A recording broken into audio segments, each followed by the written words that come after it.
ইবাদত এটি আমরা কিভাবে করব, আল্লাহর গোলামি আমরা কিভাবে করব, সেজন্য আল্লাহ রাব্বুল আলামিন একজন মডেল পাঠিয়েছেন, নমুনা পাঠিয়েছেন। তিনি কে? মুহাম্মদুর রাসূলুল্লাহ সাল্লাল্লাহু আলাইহি ওয়াসাল্লাম। ইবাদত করব আল্লাহর, পদ্ধতি হবে কার? রাসূল করিম সাল্লাল্লাহু আলাইহি ওয়াসাল্লাম।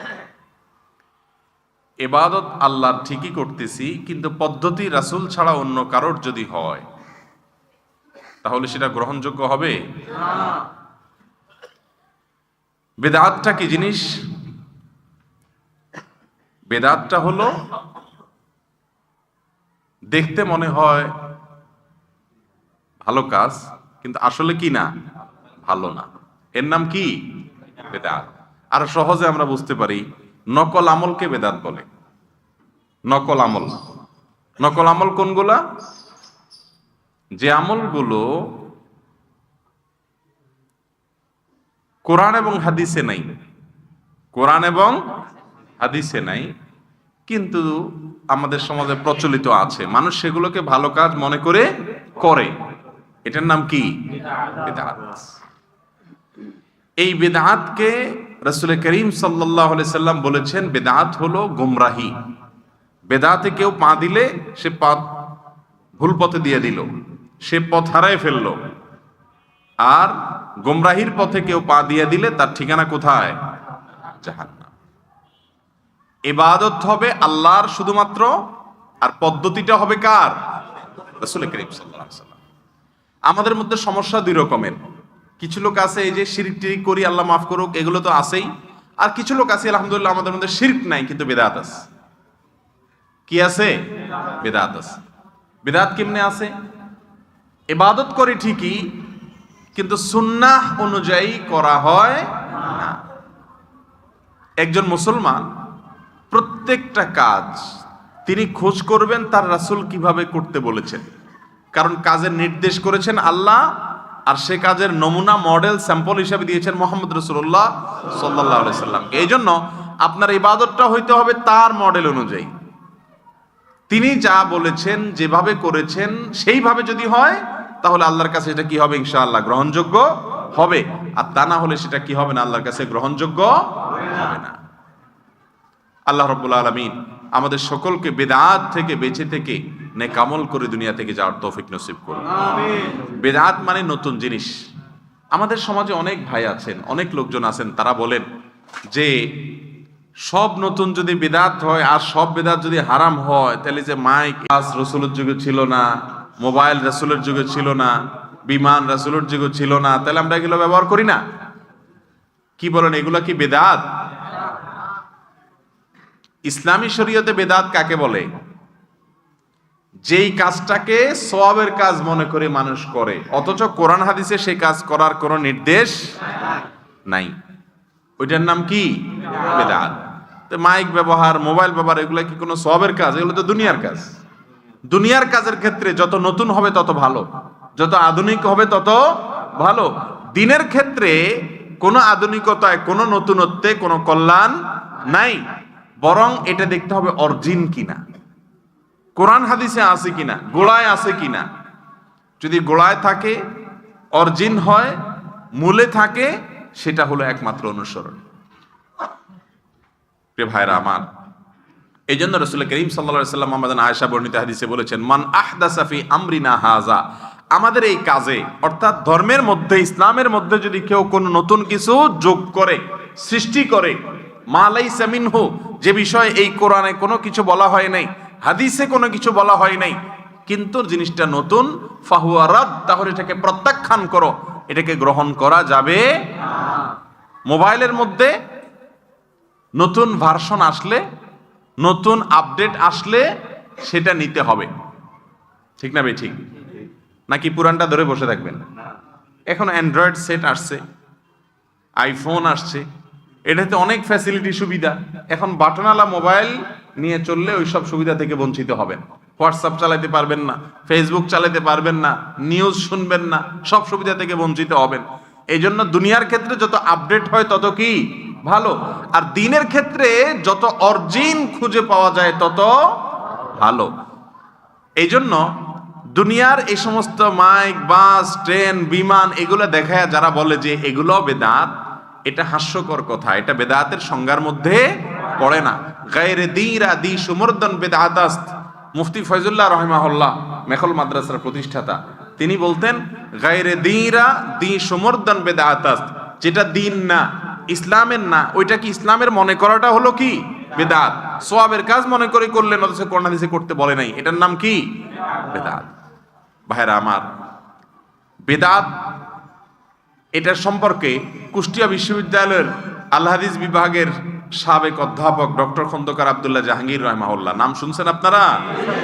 এই দেশের হাতে গোনা কয়েকজন বড় বড় আলেমের মধ্যে একজন ছিলেন। অল্প বয়সে রোড অ্যাক্সিডেন্টে মারা গেছে। অল্প বয়স বলতে খুব বেশি বৃদ্ধ হন নাই, আল্লাহ তাআলা দুনিয়া থেকে নিয়ে গেছেন।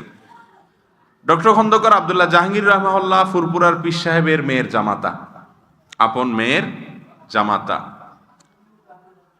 ডক্টর খন্দকার আব্দুল্লাহ জাহাঙ্গীর রহমাহুল্লাহ বলতেন, বেদাত হলো নামাজি, রোজাদার, দাঁড়িয়ালা, টুপিয়ালা, এবাদত গুজার মানুষদের গুনাহ। গুনাহ দুই প্রকার, এক হলো ফাসেকদের গুনাহ। ফাসেক বুঝুন তো কারা? আল্লাহর অবাধ্য, নামাজ কালাম পড়ে না, খারাপ মানুষ, পাপী, এদের গুনাহ একরকম। এদের গুনাহ হলো মদ খাওয়া, চুরি করা, ডাকাতি করা, মিথ্যা কথা, ওগুলো ফাসেকদের গুনাহ। আর নামাজি কালামি মানুষ, দিনদার মানুষের গুনার নাম কি? বেদাত। বুঝেন নাই কথা? বেদাত মানে হলো এবাদত মনে করে নকল কিছু করা। তো এটা কে করে? যে এবাদত করে সেই তো করে। যে এবাদত করে না সে কি বেদাত করে নাকি? এই জন্য যারা ইবাদত করেন, যারা নামাজ পড়েন, যারা রোজা রাখেন, যারা হজ করেন, যারা যাকাত দেন, যারা জিকির করেন, যারা তেলাওয়াত করেন, যারা ভালো কাজ করেন, আপনার দায়িত্ব হলো আপনি বেদাত করছেন না তো, এটা খবর নিতে হবে। কথা কি বুঝাতে পারছি? প্রিয় ভাইরা আমার, বেদাতের উপমা হলো নকল টাকার মতো। নকল টাকার আসল টাকা দেখতে প্রায় একই, কিন্তু নকল টাকা যদি কারোর কাছে পাওয়া যায়, প্রশাসন তাকে খুব আদর, সোহাগ, স্নেহ, ভালোবাসা দিবে না? কি বলেন? এই জন্য আমল না থাকা ভালো, কম থাকা ভালো বেদাত থাকার চাইতে। একটা এক্সাম্পল দেই বেদাতের। একজনের কাছে টাকা নাই, সে দোকানদারের কাছে যেয়ে বলল, ভাই আমার খুব ক্ষুধা লাগছে, আমার একটা কেক দাও 10টা টাকা দামের, আমার কাছে টাকা নাই, আল্লাহর হস্তেই দাও। তো দোকানদার ভালো মানুষ হইলে মায়া লাগলে দিয়ে দিতেও পারে। পারে কি পারে না? টাকা নাই কিন্তু চাইছে, দোকানদার দিলেও দিতে পারে। আরেকজন 1000 টাকার একটা জাল নোট নিয়ে গেছে, নিয়ে বলছে, দোকানদার ভাই একটা কেক দেন 10 টাকার। এরপর 1000 টাকার নোটটা ঢুকে দিছে। দোকানদার যদি ওটা ধরতে পারে জাল নোট দিছে, তাহলে এবার কি কেক দিবে না অন্য কিছু হবে? কি বলেন, কি হবে এবার? বলবে, আসো ভিতরে আসো, বসো এখানে, তোমার বসায় কেক খাওয়াবো। এ ফাঁকে থানায় ফোন দিবে, দিয়ে বলবে, ওসি সাহেব নকল টাকার কারবারি পাইছি, জলদি আসে। ধরে দিবে না? কেক তো পাবেই না, উল্টা আরো শ্বশুর বাড়িতে যাওয়া লাগবে। ঠিক না ভাই? ঠিক। জেলখানা যাওয়া লাগবে না? ভাইরা আমার, বেদাতের জন্য এর চাইতে ভালো এক্সাম্পল আর আমার জানা নাই। একজন বেশি আমল করতে পারে নাই, আল্লাহর কাছে যায় বলছে, আল্লাহ ইমানটা ঠিক রাখার চেষ্টা করছি, শিরিক টিরিক করি নাই, চেষ্টা করছি তাওহীদরে ধরে রাখার, আমলের ত্রুটি আছে আল্লাহ, সব আমল ঠিক মতো আনতে পারি নাই। আল্লাহ চাইলে এই ব্যক্তিকে জান্নাত দিয়ে দিতে পারেন। ওই যে ক্ষুধার্ত মানুষ কেক চাইছে, দোকানদার চাইলে দিয়ে দিতে পারে, আল্লাহ চাইলে তাকে জান্নাত দিয়ে দিতে পারেন। কিন্তু নকল আমল, নকল কোরআনেও নাই, হাদিসেও নাই, আল্লাহ বলেন নাই, রাসূল সাল্লাল্লাহু আলাইহি সাল্লামও বলেন নাই, করেন নাই। কিন্তু আপনি ইসলামের নাম দিয়ে সেসব কাজগুলা করে অনেক আমল নিয়ে আল্লাহর কাছে মোচে তাও দিতে গেছেন যে এগুলা দেব আর আল্লাহ জান্নাত দিয়ে দিবে। আল্লাহর কাছে যাওয়ার পরে তো সব ধরা পড়লো, সব নকল, ভেজাল, কোরআন হাদিসে নাই, ডুপ্লিকেট, অরিজিনাল না। তখন এবার কি হবে? আখিরাতের শ্বশুর বাড়ি অর্থাৎ জাহান্নাম। এই জন্য রাসূল আকরাম সাল্লাল্লাহু আলাইহি ওয়াসাল্লাম বলেছেন, ওয়াকুল্লু দালালাতিন ফিন্নার, সকল বিদআতের ঠিকানা কোথায়? জাহান্নাম। এই জন্য ভাইরা আমার, নামাজ পড়েন, রোজা রাখেন, জিকির করেন, তাসবিহ তাহলিল করেন, যাই করেন, আখলিস দীনাক ইয়াকফিকাল, আমল অল্প হইলেও চলবে কিন্তু পিওর হইতে হবে, ভেজাল হলে রক্ষা হবে না। আসসালামু আলাইকুম ওয়া রাহমাতুল্লাহি ওয়া বারাকাতুহু। আলহামদুলিল্লাহ ওয়াসসালাতু ওয়াসসালামু আলা রাসূলিল্লাহ ওয়া বাদ। সুপ্রিয় দর্শক শ্রোতা ভাই বোন, আজ আখেরি চাহার সোমবার। আখেরি চাহার সোমবার এটি ফার্সি শব্দ, যার অর্থ হলো শেষ বুধবার। আখেরি মানে শেষ, আর চাহার সোমবার মানে বুধবার। আখেরি চাহার সোমবার বা শেষ বুধবার বলতে বোঝানো হয় হিজরি বর্ষের সফর মাসের শেষ বুধবারকে। এই দিনটির বিশেষ কোনো তাৎপর্য আছে কিনা এবং এই দিন উপলক্ষে বিশেষ কোনো করণীয় বর্জনীয় আছে কিনা, আজ আমরা সেই বিষয়টি জানার চেষ্টা করব ইনশাআল্লাহ তাআলা। প্রিয় দর্শক, আখেরি চাহার সোমবারকে আমাদের দেশের অনেকেই ইসলামী শরিয়া দৃষ্টিকোণ থেকে বিশেষ গুরুত্বপূর্ণ তাৎপর্যপূর্ণ দিন মনে করে থাকেন এবং এই দিন উপলক্ষে অনেকগুলো করণীয় বর্জনীয় কথা বলা হয়ে থাকে। এই দিন উপলক্ষে সরকারি ঐচ্ছিক ছুটি থাকে এবং বিভিন্ন গণমাধ্যম এই দিন উপলক্ষে বিশেষ রিপোর্ট প্রকাশ করে থাকে। মূলত আখেরি চাহার সোমবার বা সফর মাসের শেষ বুধবারকে যে কারণে তাৎপর্যপূর্ণ দিন মনে করেন অনেকে, সেটি হলো যে আমরা সকলে জানি এবং সর্বজন স্বীকৃত বিদিত যে আমাদের প্রিয় নবী সাল্লাল্লাহু আলাইহি সাল্লাম মৃত্যুবরণ করার আগে বেশ কিছুদিন থেকে অসুস্থ ছিলেন। আর সেই অসুস্থতা থেকে তিনি সফর মাসের শেষের দিকে এসে একদিন কিছুটা আরোগ্য লাভ করেছিলেন। এরপরে আবার তিনি অসুস্থ হয়ে যান, যার পর আর তিনি সুস্থতা লাভ করেননি, এরপর তিনি মৃত্যুবরণ করেছেন। তাহলে সফর মাসের শেষের দিকে তিনি সুস্থতা লাভ করেছেন একদিন এসে, সে বিষয়ে কারোর কোনো দ্বিমত নাই এবং বিষয়টি সুবিদিত এবং সুপ্রমাণিত। সেই দিন, যে দিনে তিনি সুস্থতা লাভ করেছিলেন, সেটি কোন দিন ছিল সে বিষয়ে অনেকে দাবি করে থাকেন সেটি বুধবার ছিল এবং সেজন্য এদিন উপলক্ষে আমাদের আনন্দ প্রকাশ করা উচিত, বিশেষ নামাজ পড়া উচিত, সদকা করা উচিত বা ভালো কাজ করা উচিত, যেমনটি সাহাবায়ে কেরাম করেছেন বলে তারা দাবি করে থাকেন। মূলত প্রিয় নবী সাল্লাল্লাহু আলাইহি সাল্লাম সফর মাসের শেষের দিকে এসে সুস্থতা লাভ করেছেন, এটি সত্য হলেও সে দিনটি কি বার ছিল এরকম কোনো সুনির্দিষ্ট বারের কথা রাসূল করিম সাল্লাল্লাহু আলাইহি সাল্লাম থেকে বর্ণিত বা সাহাবায়ে কেরাম থেকে বর্ণিত কোনো হাদিস থেকে আমরা জানতে পারি না। অর্থাৎ বুধবারের এই দিনটিতেই তিনি সুস্থতা লাভ করেছেন, এই বিষয়টি সম্পূর্ণ ভিত্তিহীন এবং মন গড়া এবং অপ্রমাণিত একটি বিষয়। বরং হাফেজ ইবনে হাজার আসকালানি রাহিমাহুল্লাহ এবং হাফেজ ইবনে কাসির রাহিমাহুল্লাহ, ইসলামের ইতিহাস দুজন পণ্ডিত পুরুষ, একজন হাদিস শাস্ত্রের মহাপণ্ডিত আর একজন তাফসীর শাস্ত্রের মহাপণ্ডিত, তারা উভয় যথাক্রমে ফাথুল বারি এবং আল বিদায়া ওয়ান নেহায়া নামক গ্রন্থে উল্লেখ করেছেন যে নবী সাল্লাল্লাহু আলাইহি সাল্লামের সফরের শেষের দিকে সুস্থতা লাভ করার সেই দিনটি ছিল বৃহস্পতিবার। তাহলে বুধবার তিনি আরোগ্য লাভ করেছেন এরকম কোনো বর্ণনা, গ্রহণযোগ্য কোনো বর্ণনা পাওয়া যায় না। এটা হলো প্রথম কথা। দ্বিতীয় কথা হলো যে নবী সাল্লাল্লাহু আলাইহি সাল্লামের আরোগ্য লাভের দিনটিকে সাহাবায়ে কেরাম বিশেষভাবে উদযাপন করেছেন, এই বিষয়টি সম্পূর্ণ অসত্য। এ বিষয়ে রাসূল আকরাম সাল্লাল্লাহু আলাইহি সাল্লাম থেকে বা হাদিস গ্রন্থগুলোতে কোনো প্রকার বিশুদ্ধ বর্ণনা পাওয়া যায় না। এর পাশাপাশি এই দিনটিকে কেন্দ্র করে একজন মুসলিম হিসাবে আমাদের বিশেষ কোনো আনন্দ উদযাপন করতে হবে, আমাদের বিশেষ কোনো আমল করতে হবে, এগুলো কোনো গ্রহণযোগ্য ভিত্তি দ্বারা প্রমাণিত নয়। এ সম্পর্কে তাযকিরাতুল আওরাদ নামক একটি কিতাব এবং আমাদের দেশের মকসুদুল মুমিনিন, বারোচান্দের খুতবা বা এই জাতীয় যে সমস্ত বইগুলো অথেন্টিক নয়, সে সমস্ত বই পুস্তকে কোন প্রকার গ্রহণযোগ্য তথ্য ছাড়াই এ ধরনের অনেক আমলের কথা বলা হয়েছে। তার মধ্যে থেকে একটি আমল হলো যে আখেরি চাহার সোমবার বা সফর মাসের শেষ বুধবার সকালে সূর্য উদয়ের কিছুক্ষণ পর 2 রাকাত নামাজ পড়ার নির্দেশ করা হয়েছে এবং সেই নামাজের প্রথম রাকাতে সূরা ইখলাস 11 বার, দ্বিতীয় রাকাতে সূরা ইখলাস 11 বার এবং নামাজ শেষে 70 বার বিশেষ দুরূদ এবং দোয়া পাঠ করার কথা বলা হয়েছে। এরকম একটি বর্ণনা পেশ করা হয়েছে সে বইয়ে তাযকিরাতুল আওরাদে। এই বর্ণনা সম্পর্কে পাক ভারত মহাদেশের অনেক বড় একজন পণ্ডিত আলেম শেখ আব্দুল হাই আল লাখনবী রাহিমাহুল্লাহ, তিনি তার প্রখ্যাত গ্রন্থ আল আসারুল মারফুআ ফিল আখবারিল মাওদুআ নামক কিতাবে সেটিকে জাল এবং ভিত্তিহীন প্রমাণ করেছেন। এরকম আরও অনেকগুলো আমলের কথা আমরা আখেরি চাহার সোমবার উপলক্ষে শুনে থাকি, ইউটিউবে দেখা যায় এবং বিভিন্ন বক্তারা বলে থাকেন। মূলত এগুলোর কোনো গ্রহণযোগ্য ভিত্তি রাসূল করিম সাল্লাল্লাহু আলাইহি সাল্লামের কোনো হাদিস থেকে পাওয়া যায় না। তৃতীয় কথা হলো যে প্রিয় নবী সাল্লাল্লাহু আলাইহি সাল্লামের জীবনে বেশ অনেকবার বিপদ মুক্তির ঘটনা ঘটেছে। কাফেরদের কবল থেকে আল্লাহ রাব্বুল আলামিন তাকে মুক্তি দান করেছেন। তিনি হিজরতের সময় গুহায় আশ্রয় নিয়েছেন, সেখান থেকে আল্লাহ রাব্বুল আলামিন তাকে মুক্তি দান করেছেন।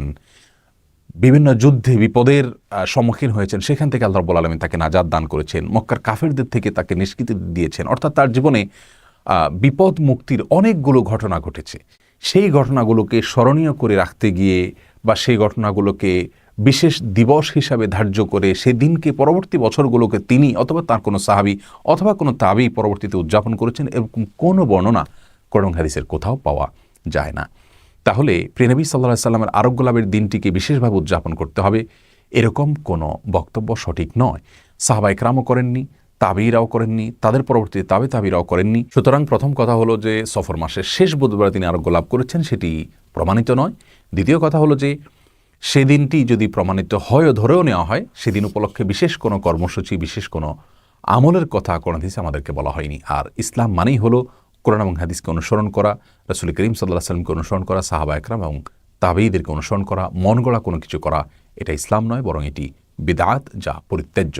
আল্লাহ রাব্বুল আলামিন আমাদের সকলকে এই সব ধরনের বিদআত থেকে বেঁচে থাকার তৌফিক দান করুন। আল্লাহ তাআলা আমাদের সবাইকে বেদাত মুক্ত সুন্নাহ সম্মত আমল করার তৌফিক নসিব করুন। কিয়ামত যত নিকটবর্তী হবে, সুন্নাতকে তত বেশি আঁকড়ে ধরতে হবে, সুন্নাতকে তত বেশি আঁকড়ে ধরতে হবে। নবী করিম সাল্লাল্লাহু আলাইহি সাল্লাম আমাদেরকে সে নির্দেশ করেছেন, আদু আলাইহা বিন নওয়াজিস, মানির দাঁত দিয়ে কামড়ে ধরবা। আলাইকুম বিসুন্নতি, আমার সুন্নাতকে খুঁজে বেড়াবেন আমার নবীজি কি করেছেন। দুই হুজুর বেজার লাগছে না, এক হুজুর বলে এমনে করেন, আরেক হুজুর বলে অমনে করেন। এক টিভি চ্যানেলে হুজুর এসে এক রকমের ফতোয়া দিতেছে, আরেক টিভি চ্যানেলে এসে আরেক হুজুর এসে আরেক রকম ফতোয়া দিছে। আপনি কি করবেন? আপনি বলবেন আমি কোন হুজুরের অনুসারী না, আমি কার অনুসারী? রাসূল করিম সাল্লাল্লাহু আলাইহি সাল্লামের। অতএব দুই হুজুরের গন্ডগোল লাগলে কার কথাটা রাসূলের সাথে বেশি মিলে, কোন হুজুর রাসূলের রেফারেন্স দিয়ে বলতে পারে, রাসূলের দলিল দিয়ে বলতে পারে, সেটাকে আপনি গ্রহণ করবেন ইনশাআল্লাহ।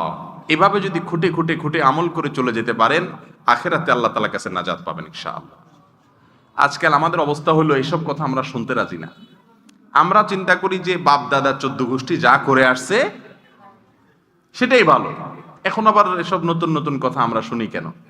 ভাইরা আমার, আমি একটা কথা প্রায় সময় বলি, যারা বাপ দাদার দোহাই দিয়ে কোনো সংশোধন নিতে রাজি না, আপনাদেরকে আমি বলি, আমাদের এই সমস্ত অঞ্চলে প্রচুর পরিমাণ মানুষ প্রবাসে থাকে, তাই না? বাপ দাদা তো প্রবাসে যায় নাই, আপনারা প্রবাসে যান কেন? দুনিয়ার বেলায় খুব ভালো বুঝেন মাশাআল্লাহ। বাপ দাদা চান্স পায় নাই, সুযোগ পায় নাই, যায় নাই, আমরা সুযোগ পাইছি, আমরা ছাড়বো নাকি? এখানে তো বলেন না যে না আমার বাপ দাদা হাল চড়ছে, আমি এইটা রেখা সৌদি আরব যাব না। এরকম কোনো মানুষ পাইছেন আজ পর্যন্ত? নাই। কিন্তু ইবাদতের ক্ষেত্রে, আমলের ক্ষেত্রে আপনি বাপ দাদার দোহাই দেন। কোরআনে কারিমে কয়েকবার আল্লাহ তাআলা বলেছেন, কাফেরদের একটা বদভ্যাস ছিল, তারা বলতো মা ওয়াজাদনা আলাইহি আবা আনা, আমাদের বাপ দাদা যা করছে আমরা তা করব। বলে নাই কাফেররা? মক্কার মুশরিকদেরকে যখন প্রিয় নবীজি বলেছেন তাওহীদের উপরে চলতে, জবাব কি দিছে তারা? মা আলফাইনা আলাইহি আবা আনা, মা ওয়াজাদনা আলাইহি আবা আনা। একই কথা বিভিন্ন ভাবে তারা বলছে যে আমাদের বাপ দাদারা যেমনে করছে আমরাও এইভাবে করব। প্রিয় ভাইরা আমার, বাপ দাদার নাম বেচলে আখিরাতে নাজাত পাওয়া যাবে? আল্লাহ কি বলবেন যে তোমাকে কি বাপ দাদা দিয়ে গেছিলাম আমি? তোমার তো কোরআন দিয়ে গেছিলাম আর আমার রাসূলের হাদিস দিয়ে গেছিলাম। বাপ দাদা যদি ভুল করে থাকেন তাদেরকে আল্লাহ মাফ করবেন, তারা না বুঝে করছেন, কিন্তু আপনাকে আল্লাহ মাফ করবেন না, কারণ আপনার এখন সামনে বুঝার সুযোগ আছে। তখন এত বুঝার সুযোগ ছিল না। এখন একজন হুজুর উল্টাপাল্টা বললে, আমি উল্টাপাল্টা বললে, এই যে ক্যামেরা রেকর্ড হচ্ছে, সারা দুনিয়াতে মানুষ শুনবে, পরের দিন ধরে ফেলবে যে মৌলবী অমুক জায়গা ভুলটা বলে আসছে, কোনো রক্ষা নাই। কিন্তু আগে বাপ দাদার আমলে এই সুযোগ ছিল না, যার কারণে ওনাদেরটা আল্লাহ মাফ করবেন ইনশাআল্লাহ, কিন্তু আমাদেরটা মাফ হবে না, কারণ আমাদেরটা ভালো মন্দ যাচাই করার সুযোগ আছে না নাই? এই জন্য বাপ দাদার দোহাই দিয়ে রক্ষা পাবেন না, কোরআন এবং হাদিসের সাথে মিলাইতে হবে। আপনি বলবেন আমি তো কোরআন হাদিস বুঝি না, আল্লাহ বলবে সব বুঝো চান্দু, শুধু কোরআন হাদিস নিয়ে বুঝো না। নাম লিখতে পারে না মূর্খ মানুষ, জমির দলিল জমি কিনছে, দলিলটা তার নামে হয়েছে কিনা, ঠিক মতো হয়েছে কিনা, কি করে? বৌমার কাছে নিয়ে যায়, বৌমা পড়ালেখা করা মানুষ, তুমি একটু দেখো তো আমার নাম, দেখো তো ঠিক আছে, আমার বাবার নাম ঠিক আছে কিনা, সব ঠিক আছে কিনা, পড়ায় কিনা। এরপর আবার বলে যে বৌমা ঠিক বলছে না বলছে, আরেকজনের কাছে নিয়ে যায়, আরেকজনের কাছে নিয়ে যায়। কয় জায়গায় নেয়, নিয়ে যতক্ষণ পর্যন্ত মনে শান্তি না পায় ততক্ষণ পর্যন্ত শুধু ঘুরতে থাকে দলিল নিয়ে। ঠিক না বে ঠিক? দুনিয়া তো মাশাআল্লাহ খুব ভালো বুঝি আমরা। আখিরাতের বেলা আসলে আমরা বলি একদম হাত পা ছেড়ে দিয়া বলি যে আমরা তো সাধারণ মানুষ, আমরা এত কিছু বুঝি না, হুজুর এত কামড়া কামড়ি করে দুধ, আমরা এত কিছু বুঝি না। আল্লাহ গুরুজ দিবে, গুরুজ। আমি একটা কথা সবসময় বলি, আচ্ছা বলেন তো সয়াবিন তেল যে খান আপনারা, কোনটা খাঁটি বলেন? কয়েকটা ব্র্যান্ড আছে না, ফ্রেশ, রূপচাঁদা, তীর, পুষ্টি, বলেন বসুন্ধরা, অনেক কিছু আছে, বলেন কোনটা ফ্রেশ, কোনটা সবচেয়ে খাঁটি বলেন? উনি বলে তীর, উনি বলে রূপচাঁদা, উনি বলে পুষ্টি, আরেকজন বলবে ফ্রেশ। দেখছেন নি এবার কাহিনী? কোন তেল কোম্পানি তার তেলের বোতলের গায়ে জীবনে লেখে যে আমার তেলে 99 খাঁটি, 1% ভেজাল আছে, এরকম লেখে কেউ? সবাই কি লেখে? 100% খাঁটি। আজ পর্যন্ত কোনো মানুষ পাইছেন রাগ করে এটা বলছে দুধ তেলই খাবো না? সবাই বলে আমারটা খাঁটি, আমি কাঠটা শুনবো, তেলই খাবো না। রাগ করে এটা করতে শুনছেন? কি করে? একদিন তীর কিনে, আরেকদিন পুষ্টি কিনে, আরেকদিন বসুন্ধরা কিনে, কিনে কিনা দেখে দামে ঠিক আছে কিনা, পেটে বুটবাট ফুটপাট করে কিনা, যেটা স্যুট হয়ে যায় সে মনে করে এটা হলো ভালো, তুলনামূলক। ঠিক না বে ঠিক? তো দুনিয়াটা তো ভালো বুঝেন মাশাআল্লাহ। 50 টাকা দিয়ে একটা লাউ কদু কিনবেন, কদু, এটারে টিপতে টিপতে টিপতে টিপতে চতুর্পাশ দিয়ে আঙ্গুল দিয়া এটারে নখ দিয়া খোঁচাইতে শেষ পর্যন্ত লাউওয়ালা বাধ্য হয়ে বলে ভাই নিলেন না, না নিলেন না, খোঁচায়েন না। কারণ লাউওয়ালা জানে যে আসলে হাতে কি করবে, এটা খোঁচানি দিব। 50 টাকার লাউ বাতিনা ডেগা, এটা দেখানোর জন্য যদি এত খোঁচাইতে চান তো আপনি জান্নাত কিনবেন যে আমল দ্বারা, সে আমলটা ঠিক না বে ঠিক, যে যাচাই করবেন না? যাচাই করতে হবে না? নাকি বলবেন না অসুবিধা নাই, বাপ দাদা লাউ খাই গেছে, আমিও খাই, যে একটা খাইলেই হইল। দুনিয়ার ব্যাপারে তো খুব ভালো বুঝেন মাশাআল্লাহ। প্রিয় ভাইরা আমার, আখিরাতের ব্যাপারে যাচাই করতে হবে, তাহকিক করতে হবে, অন্ধের মতো মানা যাবে না। আল্লাহ তাআলা আমাদের সবাইকে পিওর ইবাদত করার তৌফিক নসিব করুন। যে লোকটা দুনিয়ার কিচ্ছু বুঝে না, সে বোঝার চেষ্টা করে আখিরাতের বিষয়, আপনার জান্নাতের ব্যাপার, একদিকে জান্নাত ওর দিকে জাহান্নাম, জান্নাত জাহান্নামের ব্যাপার, সেখানে আপনার বুঝে না আসলে 10 জন আলেমের কাছে যান, 20 জনের কাছে যান, শুনেন, দেখেন কারটা বেশি যৌক্তিক মনে হয়, তিনি কে বেশি কোরআন হাদিস দিয়া বলতে পারে। আল্লাহ তাআলা কোরআনের সমস্যার সমাধান দিয়েছেন। আল্লাহ বলেছেন ফা ইন তানাযাতুম ফি শাইইন ফারদ্দুহু ইলাল্লাহি ওয়া রাসূলি। তোমরা যদি নিজেদের মধ্যে মতপার্থক্য করো, গন্ডগোল লাগে, এক এক হুজুর এক একটা বলে, তাহলে আল্লাহ এবং রাসূল কি বলে সেটা খোঁজো। হুজুররা গন্ডগোল লাগবে না, হুজুর আপনাদের কথা বহুত শুনছি, এবার বলেন আপনি যে বলছেন আপনার সপক্ষে আমার আল্লাহ কি বলছেন, কোরআন আয়াত নম্বর বলেন। এখন সব বাংলা হয়ে গেছে, চেক করে দেখবো আমি, তাহলে ইনশাআল্লাহ দেখবেন ভেজাল অনেকটা দূর হয়ে যাবে। আল্লাহ তাআলা আমাদের সবাইকে সুন্নাতের অনুসরণ করার তৌফিক দান করুন, বিদআত থেকে দূরে থাকার তৌফিক নসিব করুন। ভাইরা আমার, বিদআত এটা অনেক বড় ধরনের আমল বিধ্বংসী ভাইরাস, অনেক বড় ধরনের আমল বিধ্বংসী ভাইরাস। এই ভাইরাস থেকে বেঁচে থাকতে হবে। আল্লাহ তাআলা আমাকে আপনাকে সবাইকে সেই তৌফিক দান করুন। তাহলে শুরুতে যে কথা বলছি আবারও সেই কথা, আখিরাতে আল্লাহর কাছে যদি মুক্তি পেতে চান, আল্লাহর কাছে যদি জান্নাতটা পাইতে চান, ঈমানটাকে শিরিক থেকে মুক্ত রাখবেন, আর আমলগুলোকে বেদাত থেকে মুক্ত রাখবেন। মন গড়া আমল কোন মৌলবী সাহেবরা পরে আবিষ্কার করছে, বানাইছে, এগুলো থেকে কি থাকতে হবে? মুক্ত থাকতে হবে। আমল করতে হবে কার পদ্ধতি অনুযায়ী? রাসূলের পদ্ধতির কথা হাদিসে বলা আছে না নাই? ওলামাদের অবশ্যই অনুসরণ করবেন, কিন্তু ওলামাদের অনুসরণ করবেন ততক্ষণ যতক্ষণ পর্যন্ত তারা রাসূলের কথা বলেন। নিজের কথা বললে তখন আর অনুসরণ করা যাবে না, কারণ আলেমগণ নবীদের ওয়ারিস। আলেমগণ কার ওয়ারিস? আর নবীদের ওয়ারিসের কাজ হলো নবীরা যা শিখিয়ে গেছেন সেটা বলা। যদি সেটা না বলেন তাহলে তিনি নবীর ওয়ারিস হতে পারেন না। আল্লাহ তাআলা আমাদের সবাইকে সুন্নাতের উপরে অনুসরণ অনুকরণ করার অটল অবিচল থাকার তৌফিক নসিব করুন। তাওহীদের উপরে অটল অবিচল থাকার তৌফিক দান করুন। কিসে আমাদের তাওহীদ নষ্ট হয়, কি করলে বিদআত হয়, এগুলো আমাদের জানতে হবে। তাহলে ইনশাআল্লাহ সেগুলো থেকে বাঁচা সম্ভব হবে। করোনা ভাইরাস থেকে বাঁচার জন্য কি কি করতে হবে সবার মুখস্থ হেফজুর মতো। মাস্ক পরতে হবে, সাবান দিয়ে ঘন ঘন হাত ধুইতে হবে, স্যানিটাইজার ইউজ করতে হবে, গ্যাদারিং এড়ায়া চলতে হবে, সব আমরা বুঝি মাশাআল্লাহ। কিন্তু শিরক এবং বেদাত থেকে বাঁচার জন্য কি কি করতে হবে সেগুলো আমাদের খুব একটা জানা নাই। আল্লাহ তাআলা আমাদের সবাইকে এগুলো জানার তৌফিক নসিব করুন। এই মসজিদ অনেক ঐতিহ্যবাহী মসজিদ। এই মসজিদে আপনারা এই এলাকার জন্য একটা মডেল মসজিদ এটাকে করতে পারেন। এখান থেকে তাওহীদের কথা বের হবে, সুন্নাতের কথা বের হবে, বেদাত নির্মূলের কথা উঠবে, সুন্নাত প্রতিষ্ঠার কথা উঠবে। এটা একটা মার্কাজের হাইসিয়ত রাখবে, কেন্দ্র হবে। চেষ্টা করা যাবে কিনা ইনশাআল্লাহ। আল্লাহ আমাদের সবাইকে আমাদের মহল্লাগুলোকে দ্বীনের মার্কাজ হিসাবে, তাওহীদের মার্কাজ হিসাবে, সুন্নাতের মার্কাজ হিসাবে কবুল মঞ্জুর করুন। আমিন।